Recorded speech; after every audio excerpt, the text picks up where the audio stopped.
सर्व बहिणींना पटपट विनंती करतो, सर्वांनी व्हिडिओला लाईक करून घ्या. व्हिडिओला जास्तीत जास्त तुमच्या मैत्रिणींना हा व्हिडिओ शेअर नक्की करा. चॅनलवर नवीन असाल तर सबस्क्राईब करा.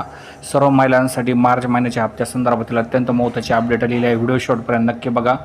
KYC दुरुस्तीसाठी राज्य सरकारकडून महिनाभराची मुदतवाढ देण्यात आली आहे. त्यामुळे मार्च महिन्याचा रखडलेला हप्ता थोडा लेट येण्याची शक्यता आहे. त्यामुळे लाडक्या बहिणींच्या खात्यात जर बघितलं तर जे आहे मार्च आणि एप्रिलचे दोन्ही हप्ते येणार का तर नाही, एकच महिन्याचा हप्ता तुमच्या बँक खात्यावर येणार आहे. एकंदरीत जर बघितलं तर 2 हप्ते एकत्र देण्याइतका निधी सरकारकडे नाही. त्यामुळे स्टेप बाय स्टेप सरकार पैसे देणार आहेच, मात्र 1 बाय 1 असे हप्ते सरकार जे बँक खात्यावर ट्रान्सफर करणार आहे.